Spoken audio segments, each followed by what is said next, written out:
चलिए अब देखते हैं फटाफट अंदाज में खबरें। सोमवार से सीमित रूप से स्कूल में कामकाज शुरू होगा। अनलॉक 4 के तहत राज्य के गृह विभाग की गाइडलाइन के मुताबिक 9वीं से 12वीं कक्षा के छात्र अपनी मर्जी से स्कूल जा सकेंगे। स्कूल के प्रवेश गेट पर ही थर्मल स्क्रीनिंग की व्यवस्था होगी। इसके बाद ही प्रवेश स्कूल कैंपस में दिया जाएगा। प्रदेश में कोरोना महामारी के बढ़ते संक्रमण को देखते हुए 11 जिलों में धारा 144 लागू की गई है। अब इन 11 जिला मुख्यालयों के सार्वजनिक स्थानों पर 5 से ज्यादा लोगों के इकट्ठा होने पर पाबंदी रहेगी। जयपुर, जोधपुर, कोटा, अजमेर, अलवर, भीलवाड़ा, बीकानेर, उदयपुर, सीकर, पाली और नागौर जिला मुख्यालयों में धारा 144 लागू की गई है। सीएम अशोक गहलोत की अध्यक्षता में शनिवार रात को हुई हाई लेवल बैठक में यह फैसला लिया गया। पूरे प्रदेश में किसी भी सामाजिक धार्मिक आयोजन पर रोक 31 अक्टूबर तक जारी रखने का निर्णय लिया गया। प्रदेश में कोरोना महामारी से प्रभावित किसी भी व्यक्ति या उसके परिजन को परेशानी, सलाह या कोरोना से संबंधित जानकारी देने के लिए राज्य स्तरीय हेल्पलाइन 181 सोमवार 21 सितंबर से शुरू होगी। कोरोना संकट के बीच 21 सितंबर से शुरू होने वाले छात्रों को स्कूल जाने के लिए अभिभावकों से अनुमति लेनी होगी। स्कूलों को स्वास्थ्य मंत्रालय की सभी दिशा निर्देशों का पालन करना जरूरी होगा। शिक्षकों और छात्रों के बीच 6 फीट की दूरी को अनिवार्य किया गया है। देश में कोरोना की रफ्तार बेकाबू होती जा रही है। पिछले 24 घंटे में देश भर में करीब 92,000 से ज्यादा मामले सामने आए हैं। इसके साथ ही मरीजों का आंकड़ा 53,98,000 के पार पहुंच गया। कोरोना से पिछले 24 घंटे में 1,149 लोगों की मौत हुई है। इस तरह इस बीमारी से मरने वालों की संख्या 86,774 हो गई। देश भर में पिछले 24 घंटे में 94,384 लोग रिकवर हुए हैं, जिसके बाद रिकवर हुए मरीजों की संख्या 42,99,724 हो गई। देश में स्वस्थ हुए मरीजों की संख्या एक्टिव केस से 4 गुना ज्यादा है। फिलहाल एक्टिव केस 10,10,975 है। मरुधरा में कोरोना का आंकड़ा तेजी से बढ़ता जा रहा है। मरुधरा में पिछले 24 घंटे में 1,021 नए मामले सामने आए हैं, जिसके बाद कोरोना मरीजों का आंकड़ा 1,13,000 के पार पहुंच गया। मरुधरा में पिछले 24 घंटे में कोरोना से 14 लोगों की मौत हुई है। इसके साथ ही प्रदेश में कोरोना से मरने वालों की संख्या 1,322 तक पहुंच गई। भारत स्वाभिमान ट्रस्ट ने भरतपुर के शास्त्री पार्क में योग शिविर का आयोजन किया। योग प्रशिक्षक ने यहां पर योगाभ्यास करवाया। श्रीगंगानगर में बुजुर्ग महिला की कोरोना से मौत हो गई। कोटा में एसएचओ बुद्धि प्रकाश नामा को कोटा की छावनी चौकी के बाहर स्थानीय लोगों ने श्रद्धांजलि दी। अलवर जिले में कोरोना पॉजिटिव एक कैदी कोविड सेंटर से चकमा देकर अस्पताल से फरार हो गया, जिसका अभी तक पुलिस सुराग नहीं लगा पाई है। कृषि से जुड़े 2 बिल राज्यसभा में ध्वनिमत से पास हो गए। कृषि मंत्री नरेंद्र सिंह तोमर ने सदन के पटल पर बिल रखते हुए कहा कि दोनों बिल ऐतिहासिक हैं, इनसे किसानों की जिंदगी बदलेगी। इससे पहले वोटिंग के दौरान सदन में जमकर हंगामा हुआ। विपक्षी सांसदों ने बिल में जाकर जमकर नारेबाजी की। सदन की कार्यवाही जारी रखने के लिए मार्शलों को बुलाना पड़ा। 10 मिनट तक सदन की कार्यवाही स्थगित करने के बाद फिर से वोटिंग प्रक्रिया शुरू की गई। कृषि बिल के खिलाफ कल प्रदर्शन कांग्रेस करेगी। सभी जिला में कृषि बिल की होली जलाई जाएगी। इस दौरान केंद्र सरकार के ऑफिस के सामने प्रदर्शन किया जाएगा। भरतपुर में अपराधियों ने सरपंच पद के प्रत्याशी का अपहरण कर लिया है। इस मामले में परिजनों ने पुलिस पर कई गंभीर आरोप लगाए। अजमेर में ऑनलाइन ठगी का मामला सामने आया है। बदमाशों ने एटीएम एक्टिवेशन के नाम पर महिला के खाते से 50,000 रुपए उड़ा लिए। आबकारी विभाग जयपुर ग्रामीण ने बड़ी कार्रवाई की है। जयपुर ग्रामीण डीईओ बाबूलाल जाट के नेतृत्व में टीम ने अजमेर रोड नेशनल हाईवे पर 12 चक्का कंटेनर से 1490 कार्टन अवैध शराब बरामद की। अलवर के नीमराणा थाने से फरार बदमाश को पुलिस ने गिरफ्तार कर लिया है। बदमाश महेंद्र रायसिक शनिवार रात को फरार हो गया था। भरतपुर में लोगों ने हमले की फिराक में 5 हथियारबंद अपराधियों को पर धावा बोल दिया। लोगों ने पीछा कर एक बदमाश को हथियार के साथ धर दबोचा, बाद में उसे पुलिस के हवाले कर दिया। अजमेर के आना सागर झील से एक शव बरामद किया गया है। स्थानीय गोताखोरों ने शव को बाहर निकाला। मृतक की शिनाख्त लक्ष्मी नारायण चौधरी के रूप में। झालावाड़ जिले के घाटोली लहास गांव में क्रिकेट मैदान के पास स्थित तालाब में एक युवक का शव पड़ा मिलने से सनसनी फैल गई। भरतपुर में पुलिस और प्रशासन के खिलाफ व्यापारियों का आंदोलन उग्र होता जा रहा है। व्यापारियों ने चौबुर्जा बाजार और बिजली घर पर प्रशासन का पुतला फूंका। डूंगरपुर के इंदिरा कॉलोनी में झाड़ियों की कटाई को लेकर हुए विवाद में दो पक्षों में मारपीट का मामला सामने आया है। दोनों पक्षों ने केस दर्ज करवाया।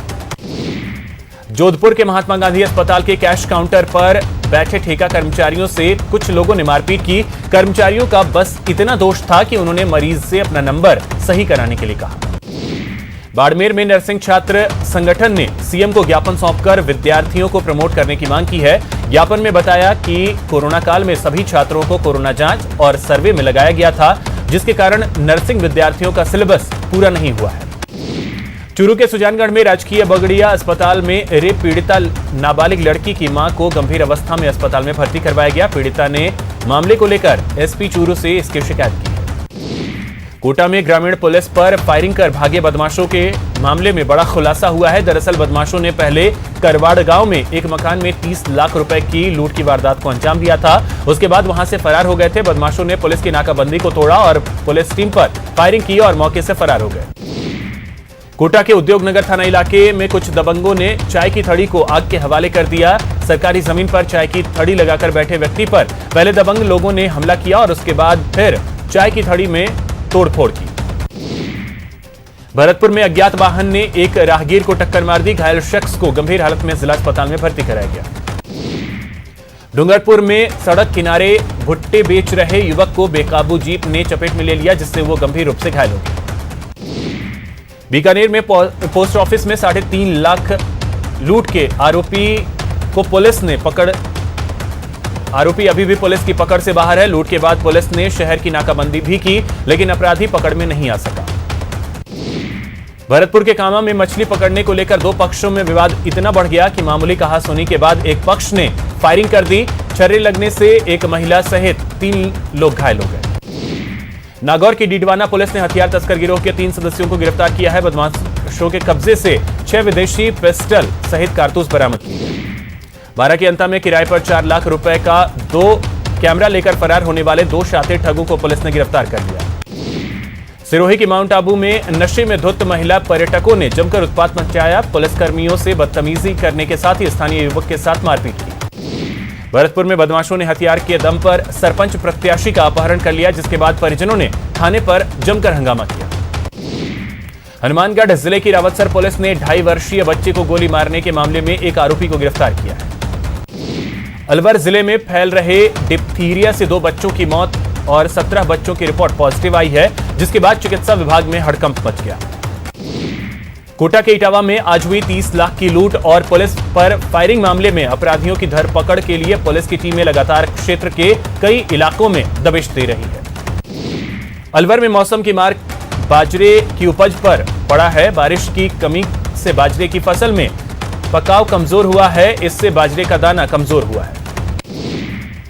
भरतपुर जिला निर्वाचन अधिकारी नटमल डिडेल और एसपी डॉक्टर अमनदीप सिंह कपूर ने मतदान केंद्रों का निरीक्षण किया, तो कई इलाकों में पुलिस ने फ्लैग मार्च किया। भीलवाड़ा सिंगोली गांव में मगरमच्छ आने से गांव में दहशत फैल गया। लोगों ने मगरमच्छ को पकड़कर रस्सी से बांध दिया और फिर मगरमच्छ को जैतपुरा बांध में छोड़ दिया। भरतपुर में पल्स पोलियो अभियान के तहत नौनिहालों को पोलियो की खुराक पिलाई गई। पोलियो की खुराक पीने से छूट गए बच्चों को कल कार्यकर्ता घर घर जाकर पोलियो की दवा पिलाएंगे। कांग्रेस नेता अधीर रंजन चौधरी की वित्त राज्य मंत्री अनुराग ठाकुर के खिलाफ बयानबाजी को लेकर कोटा में बीजेपी कार्यकर्ताओं ने अधीर रंजन चौधरी का पुतला फूंका। तेज बारिश ने कोटा में धान की फसल को काफी नुकसान पहुंचाया है। हवा और बारिश के कारण फसलें तबाह हो गई। डूंगरपुर जिले में कोरोना संक्रमण का आंकड़ा 2000 को पार कर गया है। जिले में आज 8 नए केस सामने आए। दौसा में चुनावी ड्यूटी पर नहीं जाने के लिए बहाना करने पर सख्त कार्रवाई होगी। कलेक्टर ने इसके लिए मेडिकल बोर्ड का गठन किया है। टोंक सोहेला डिग्गी रोड पर बेकाबू कार सड़क किनारे खड़े ट्रैक्टर में जाकर टकरा गई। इस हादसे में कार चालक गंभीर रूप से घायल हो गया। चूरू के सादुलपुर में पालिका के रवैये से नाराज लोगों ने प्रदर्शन किया। उन्होंने आरोप लगाया कि शौचालय की पाइपलाइन खुली छोड़ दी गई है, जिससे लोगों को परेशानी का सामना करना पड़ रहा है। अलवर कृपा निधि विद्यापीठ में मेधावी छात्र छात्राओं को स्मृति चिन्ह और साइकिल देकर सम्मानित किया गया। प्रदेश के 11 जिलों में धारा 144 लगने के बाद पुलिस अब एक्शन में आ चुकी है। जोधपुर में पुलिस ने रूट मार्च निकाला और लोगों को धारा 144 की पालना करने के संदेश दिए। भरतपुर के लोहागढ़ स्टेडियम में खिलाड़ियों से गाली गलौज का मामला तूल पकड़ने लगा है। खिलाड़ियों ने इसको लेकर मंत्री सुभाष गर्ग से खेल अधिकारी पर कार्रवाई की मांग की है। प्रदेश में कोरोना संक्रमण के बढ़ते दायरे को देखते हुए बीजेपी ने सरकार पर निशाना साधा है। विधायक रामलाल शर्मा ने कहा कि राजस्थान सरकार कोरोना को नियंत्रित करने के लिए कठोर कदम नहीं उठाकर जनता के जीवन को संकट में डाल रही है। जयपुर के महात्मा गांधी अस्पताल में डॉक्टर्स ने कोटा निवासी मोहम्मद इमरान की दिल की बाईपास सर्जरी कर दिल में रक्त संचार को शुरू किया और उसकी जान बचाई। मुकंदरा टाइगर रिजर्व में बाघों की मौत और MT1 के लापता होने के मामले में NTCA की टीम शनिवार को कोटा पहुंची। टीम आज रिजर्व एरिया के विजिट करने के बाद अधिकारियों से चर्चा कर रही है।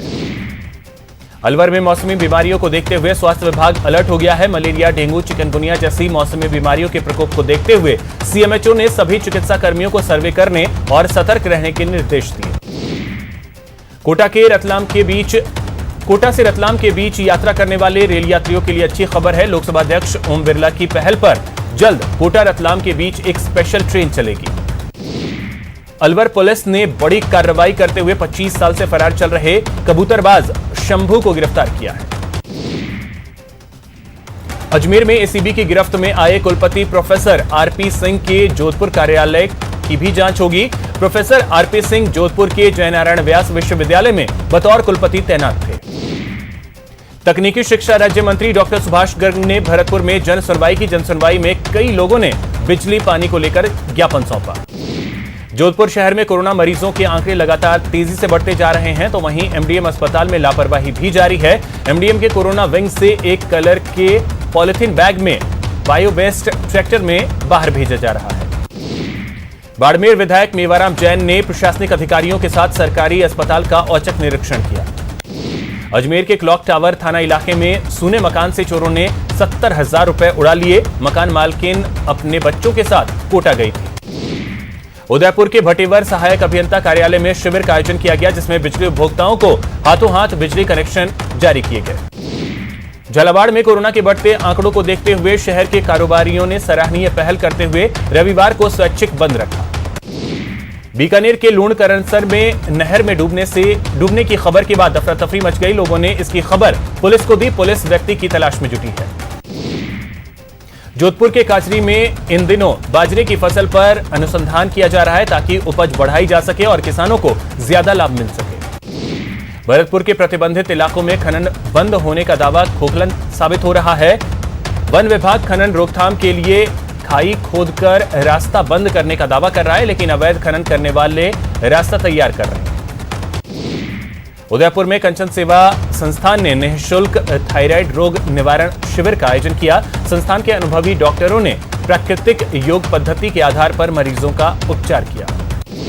रेलवे के निजीकरण को लेकर लोगों ने विरोध के सुर तेज कर दिए हैं। बीकानेर में पूर्व मंत्री देवी सिंह भाटी के रेलवे एम्प्लॉइज यूनियन की बैठक में निजीकरण के कड़े शब्दों में निंदा की। बीकानेर में बीजेपी अनुसूचित जाति मोर्चा कार्यकर्ताओं ने सेवा सप्ताह के समापन पर शहर के अंबेडकर सर्किल पर सफाई का कार्यक्रम किया। दौसा के नीलकंठ महादेव मंदिर की पहाड़ियों पर इन दिनों पैंथर का मूवमेंट नजर आ रहा है, जिससे इलाके के लोगों में दहशत है। बीकानेर में बिजली विभाग की लापरवाही ने 2 गायों और 1 ऊंटनी की जान ले ली। बारिश के कारण बिजली का पोल गिर गया, जिसकी चपेट में आने से गायों और ऊंटनी की मौत हो गई। मनरेगा के कामों में श्रीगंगानगर जिला परिषद ने पूरे प्रदेश में पहला स्थान हासिल किया है। जिले में मनरेगा में सबसे ज्यादा 1,12,000 मास्टर रोल जारी हुए। टोंक के नाहरवाड़ी गांव में एक युवक का शव पहाड़ी की तलहटी में पाया गया। परिजनों ने हत्या का संदेश जताया है। सेवा सप्ताह के आखिरी दिन भरतपुर में स्वच्छता अभियान चलाया गया। साथ ही कचरा को एकत्रित कर संयंत्र केंद्र पहुंचाया गया। अलवर के तोलानी हाउस मेहंदी बाग में एक समय ऐसा भी पुस्तक का लोकार्पण किया गया। इस कार्यक्रम में काफी संख्या में कवि, संगीतकार, साहित्यकार मौजूद रहे। भरतपुर के डीग उपखंड क्षेत्र में आज पोलियो मुक्त भारत अभियान के तहत 5 वर्ष तक के बच्चों को पोलियो की दवा पिलाई गई। उदयपुर में फतेह सागर झील के ओवरफ्लो होने के बाद से पानी लगातार आयड़ नदी के जरिए उदय सागर में पहुंच रहा है।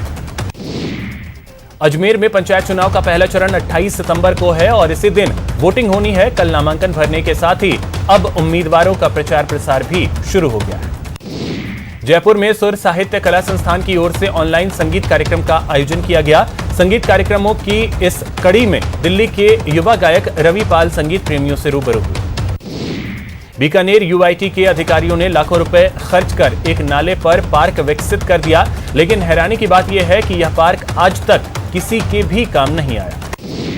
उदयपुर के गोगुंदा इलाके के नाथद्वारा मार्ग पर एक निजी बस खाई में जा गिरी। हादसे में करीब 1 दर्जन लोग घायल हो गए। अलवर जिले में कोविड पॉजिटिव मरीज से उनके परिजनों को मिलाने के लिए अस्पताल में तैयारियां शुरू कर दी गई। बीकानेर के वेटनरी विश्वविद्यालय में स्नातक पाठ्यक्रम वर्ष 2020-21 में प्रवेश के लिए आज राजस्थान प्री वेटनरी टेस्ट का आयोजन किया गया। बीकानेर में आज बीजेपी कार्यकर्ताओं ने सेवा सप्ताह के समापन पर पौधारोपण कार्यक्रम का आयोजन किया। भरतपुर दौरे पर आए चिकित्सा राज्य मंत्री डॉक्टर सुभाष गर्ग ने आज जिला अस्पताल का निरीक्षण किया और चिकित्सा अधिकारियों को आवश्यक दिशा निर्देश दिए। मंत्री सुभाष गर्ग ने जिला अस्पताल के निरीक्षण के दौरान अस्पताल परिसर में उग रही झाड़ियों और गंदगी को साफ करने के नगर निगम आयुक्त को निर्देश दिए। राज्य सरकार की ओर से अजमेर में लगाई गई धारा 144 के तहत पुलिस अलर्ट मोड पर आ गई है और उसी के मद्देनजर आज पुलिस और आरएसी के जवानों ने विभिन्न बाजारों में गश्त की। अलवर में एसपी तेजस्विनी गौतम ने आज कोरोना की वजह से पुलिस तक नहीं पहुंच पा रहे लोगों की समस्या का समाधान करने के लिए 5वीं ई-सुनवाई की। बाड़मेर के बरसिंगा गांव में 2 समुदायों में आपसी विवाद के चलते खूनी संघर्ष हो गया, जिसमें कई लोग घायल हो गए। श्रीगंगानगर के सादुल शहर में श्रीगंगानगर कोटा एक्सप्रेस ट्रेन का रूट बदलने के विरोध में एक दिन का सांकेतिक धरना दिया गया। यहां रुकेंगे एक छोटे से ब्रेक के लिए।